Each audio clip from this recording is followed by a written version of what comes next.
So hello guys, good evening. कैसे हो आप सब? उम्मीद करता हूँ अच्छे होंगे। तो दोस्तों, हर बार की तरह आपके एक बड़ी समस्या का समाधान फिर से लेके आ गया हूँ। जी हाँ दोस्तों, दरअसल में आप लोग काफ़ी लंबे समय से कमेंट और मैसेजेस कर रहे थे मुझे कि सर प्लीज़ बताइए, मैंने फॉर्म भरने में ये गलती कर दी है, या फिर मैंने कास्ट की जगह जो है डोमिसाइल सर्टिफिकेट लगा दिया है, या फिर मैंने इंटर की जगह हाई स्कूल का मार्क्स लिख दिया है, तो क्या मेरा फॉर्म रिजेक्ट हो जाएगा? क्या मैं डॉक्यूमेंट वेरिफिकेशन के दौरान रिजेक्ट हो जाऊँगा? तो अब आपको घबराने की कोई भी ज़रूरत नहीं है।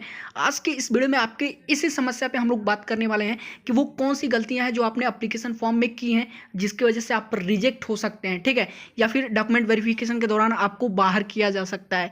तो सबसे पहले तो एक छोटा सा रिक्वेस्ट है कि प्लीज़ वीडियो को कंप्लीट वॉच कीजिएगा, कहीं भी स्किप मत कीजिएगा, वरना दिक्कत बाद में आपको होगी। और एक और प्यारा सा रिक्वेस्ट आप सभी से, यदि आप इंस्टाग्राम चलाते हैं तो प्लीज़ मुझे इंस्टाग्राम पर फॉलो जरूर करिए। वीडियो के डिस्क्रिप्शन में मेरे इंस्टाग्राम अकाउंट का लिंक है।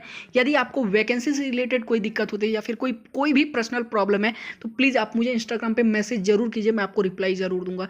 सो प्लीज़ वीडियो के डिस्क्रिप्शन में लिंक है मेरे इंस्टाग्राम अकाउंट का, जाके मुझे फॉलो कर लीजिए। चलिए, तो आज के क्लास को हम लोग शुरू करते हैं, अपनी सभी प्रॉब्लम्स को सॉल्व करना शुरू करते हैं। हाँ तो भाई, सबसे पहले तो यहाँ पे आप ध्यान दीजिए कि 26 जनवरी से अनअकैडमी पे ये वायु नाम का एक और एयरफोर्स XY बैच कोर्स शुरू हुआ है। तो जितने भी मुझे एयरफोर्स XY ग्रुप के कैंडिडेट देख रहे हैं जो 2021 बैच की तैयारी कर रहे हैं, ये उनके लिए एक सुनहरा मौका है कि आप भी अनअकैडमी ज्वाइन करके अपनी तैयारी और भी बेहतर कर सकते हैं। तो देर किस बात की, आज ही अनअकैडमी ज्वाइन करिए और अपनी तैयारी शुरू कर दीजिए।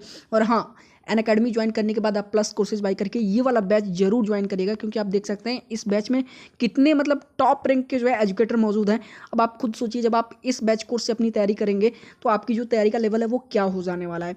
और साथ में जो मुझे एनडीए के कैंडिडेट देख रहे हैं उनके लिए भी एक खुशखबरी है। आप देख सकते हैं 1 फरवरी से, यानी 1 फरवरी से जो है 1 फरवरी से मिशन एनडीए 2021 बैच के नाम से एक कंप्लीट बैच कोर्स शुरू हो रहा है, ठीक है, जिसमें मैथमेटिक्स स्पेशली इसमें कराया जाएगा, ठीक ना। तो आप सभी से रिक्वेस्ट है, प्लीज़ जो भी एनडीए के कैंडिडेट हैं उनके लिए एक सुनहरा मौका है कि आप भी अनअकैडमी ज्वाइन करके अपनी तैयारी और भी बेहतर कर सकते हैं। और साथ में प्लस कोर्सेज बाई करने के बाद ये जो बैच कोर्स है, इसे तो आप बिल्कुल भी मिस मत कीजिएगा, इसे जरूर ज्वाइन करिएगा। आप देख सकते हैं कितने टॉप एजुकेटर्स इसमें मौजूद हैं, ठीक है। मतलब आपको किसी भी एजुकेटर को इंट्रोड्यूस कराने की ज़रूरत नहीं है, आप पहले से इन सारे एजुकेटर को जानते हैं, ठीक है। और तो आपको करना क्या है, सबसे पहले तो देखिए, आपको वीडियो के डिस्क्रिप्शन में जाना है, वहाँ पे आपको अनअकैडमी ऐप का लिंक मिल जाएगा। वहाँ से आप अनअकैडमी जो है इंस्टॉल कीजिए अपने फ़ोन में, अपने आप को उस पर रजिस्टर करिए। और रजिस्ट्रेशन के दौरान आप जो है stand up classes referral code जरूर यूज कर लीजिएगा, क्योंकि इन सभी एजुकेटर की जो भी स्पेशल क्लासेस चलती हैं, आप रेफरल कोड यूज करने के बाद बिल्कुल फ्री देख पाएंगे। और साथ में जब कभी भी आप जो है प्लस कोर्सेज बाई करते हैं तो आपको उस पर एक्स्ट्रा 10% का डिस्काउंट भी मिल जाएगा इस रेफरल कोड पे। सो प्लीज़ रजिस्ट्रेशन के दौरान ये रेफरल कोड जरूर यूज कर लीजिएगा। जाइए अपनी अनअकैडमी से तैयारी शुरू कर दीजिए और बेहतर से बेहतर तैयारी करिए। चलिए क्लास की तरफ चलते हैं। हाँ तो भाई, अब यहाँ पे ध्यान देना शुरू करिएगा। जो सबसे पहला कारण दिया गया है आपके रिजेक्शन का डॉक्यूमेंट वेरिफिकेशन के दौरान, वो क्या है, name of candidate in the e admit card या फिर application form is not as per 10th certificate, ठीक है, या फिर 12th सर्टिफिकेट। यदि आपका नाम जो है एप्लीकेशन फॉर्म में कुछ और होता है, स्पेलिंग मिस्टेक भी यदि होती है, ठीक है, आपके 10th सर्टिफिकेट के अकॉर्डिंग नहीं होता है या फिर 12th के सर्टिफिकेट के अकॉर्डिंग नहीं होता है, तो वहाँ पे आप रिजेक्ट हो जाएंगे। या फिर डिप्लोमा सर्टिफिकेट के अकॉर्डिंग नहीं होता है तो ठीक है, या फिर फोटो आईडी कार्ड के अकॉर्डिंग जो है नहीं होता है, या SC ST OBC EWS certificate में यदि किसी भी प्रकार का कोई भी जो है गलती पाया जाता है जो आपने अपलोड किया है, ठीक है, और ओरिजिनल से कुछ भी डिफरेंस पाया जाता है, तो वहाँ पे आप रिजेक्ट हो जाएंगे, ठीक है। दूसरा क्या दिया गया है, date of birth of candidate in the e admit card या फिर application is not as per 10th certificate. यदि आपका डेट ऑफ बर्थ जो है आपके एप्लीकेशन फॉर्म के अकॉर्डिंग नहीं है या फिर एडमिट कार्ड के अकॉर्डिंग नहीं है, 10th सर्टिफिकेट पे जो दिया गया है उसके अकॉर्डिंग, या फिर 12th के या फिर डिप्लोमा सर्टिफिकेट के या फिर फोटो आईडी के, ठीक है, तो वहां पर भी आप जो है रिजेक्ट हो सकते हैं, ठीक है। मतलब जो आपका सर्टिफिकेट होगा SC ST OBC, ठीक है, किसी भी प्रकार का जो आप सर्टिफिकेट लगा रहे हैं उस पर भी डेट ऑफ बर्थ एज होना चाहिए जो कि 10th में था, ठीक है। जो फोटो आईडी पर भी वही होना चाहिए और एप्लीकेशन फॉर्म में जो आपने दिया है वो 10th के अकॉर्डिंग ही होना चाहिए, ठीक है। अगला क्या दिया गया है, ध्यान दीजिएगा, फादर का जो नेम है ना, फादर नेम आप candidate in the admit card या फिर application is not as per 10th के अकॉर्डिंग नहीं है, 12th के अकॉर्डिंग नहीं है, ठीक है, या फिर डिप्लोमा सर्टिफिकेट के अकॉर्डिंग नहीं है, या फिर फोटो आईडी पे वो नाम नहीं है, स्पेलिंग मिस्टेक है, या फिर ST SC का जो भी सर्टिफिकेट आप OBC या फिर EWS का लगाते हैं, यदि इसके अकॉर्डिंग नहीं है तो आप वहाँ पे रिजेक्ट हो जाएंगे, ठीक है।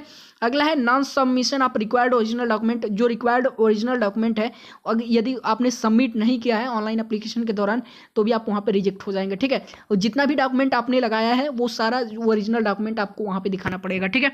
अगला दिया गया है एक्सपायर्ड कास्ट EWS OBC, ठीक है। यदि किसी भी प्रकार का आप एक्सपायर्ड कास्ट सर्टिफिकेट लगाते हैं, ठीक है, OBC के लिए या फिर EWS सर्टिफिकेट लगाते हैं जो एक्सपायर्ड हो चुका है, तो जो कि नॉन क्रीमी लेयर होता है, ठीक है, तो आप वहाँ पे रिजेक्ट हो जाएंगे यदि किसी भी प्रकार का एक्सपायर्ड सर्टिफिकेट लगाते हैं, ठीक है।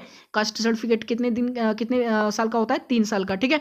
अगला दिया गया OBC certificate not as per central government format के अकॉर्डिंग यदि नहीं है, यदि आपका ओबीसी का सर्टिफिकेट, ठीक है, तो भी वहाँ पे वो कैंसिल हो जाएगा, ठीक है। तो जो आपका ओबीसी सर्टिफिकेट है यानी जाति प्रमाण पत्र है, वो किसके अकॉर्डिंग होना चाहिए, आपके as per central government format में होना चाहिए, ठीक है। अगला एजुकेशनल डॉक्यूमेंट यदि किसी अनऑथोराइज्ड बोर्ड या फिर यूनिवर्सिटी के द्वारा इशू किया गया है, ठीक है, जो कि अनऑथोराइज्ड है, ठीक है, मतलब इंडियन गवर्नमेंट द्वारा ऑथोराइज्ड नहीं है, तो वहां पर भी आप रिजेक्ट हो जाएंगे, ठीक है।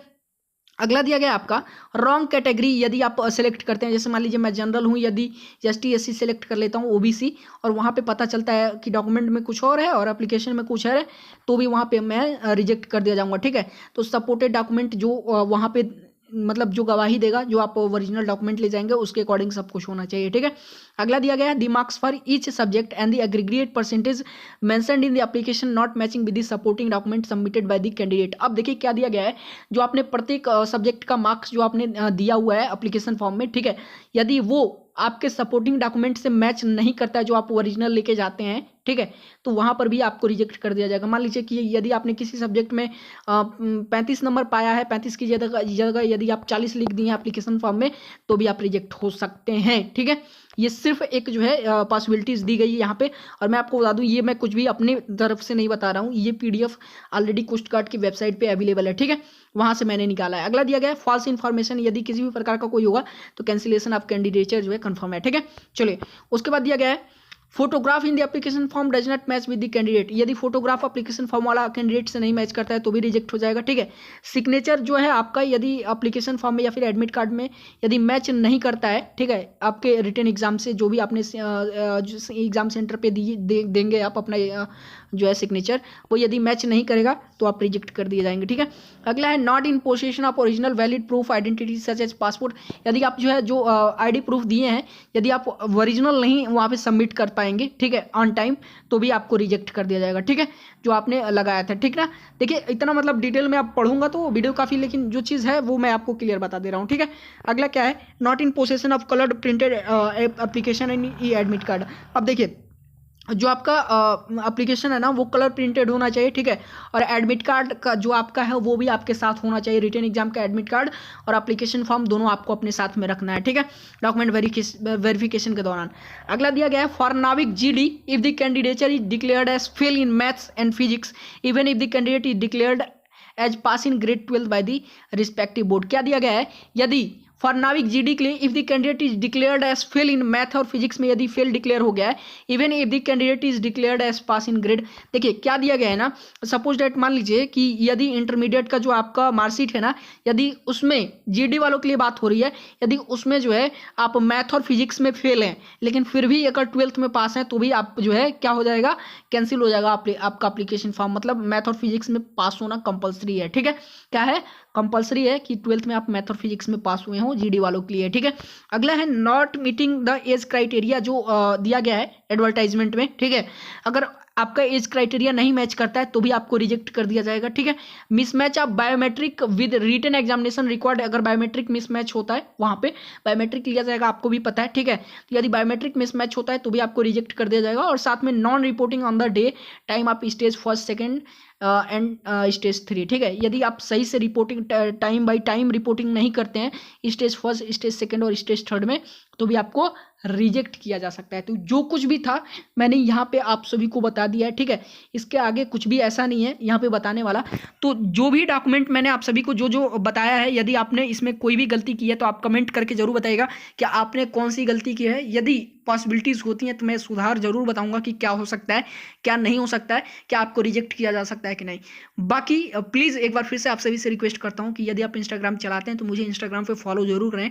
वीडियो के डिस्क्रिप्शन में मैंने इंस्टाग्राम का लिंक दे दिया है, ठीक है, इंस्टाग्राम अकाउंट का, और मैं यहाँ भी लिख देता हूँ, आप देख सकते हैं, यही मेरी आईडी है, आप सर्च करके भी मुझे फॉलो कर सकते हैं, ठीक है। सो प्लीज़ आप जो है अपनी तैयारी कंटिन्यू रखिए। देखिए एक चीज़ मैं आपको कोस्ट गार्ड वालों बता दूं कि आपकी जो रिस्पॉन्सेज हैं अभी जो डेली क्लासेस आ रही हैं उस पर बहुत कम हो गई हैं, तो रिक्वेस्ट है प्लीज़ क्लासेस पे रिस्पॉन्सेज अपनी कम मत होने दीजिए, ठीक है, वरना क्लासेस बंद करनी पड़ जाएंगी। वैसे भी मैं सोच रहा हूँ कि 1 फरवरी से इंग्लिश भी कंटिन्यू कर दूँ, ठीक है। बाकी चलिए फिर मिलते हैं नेक्स्ट वीडियो में, तब तक के लिए धन्यवाद। वीडियो पसंद आया हो आपके जो है ये मांग पे ये वीडियो मैं लेके आया हूँ, तो प्लीज़ इस वीडियो को लाइक ज़रूर कर दीजिए और शेयर कर दीजिए ताकि आपके सभी फ्रेंड्स देख सकें और जान सकें कि अगर वो उन लोगों ने गलती की है तो क्या वो रिजेक्ट हो जाएंगे कि नहीं होंगे, ठीक है। चलिए फिर मिलते हैं नेक्स्ट वीडियो में, तब तक के लिए धन्यवाद।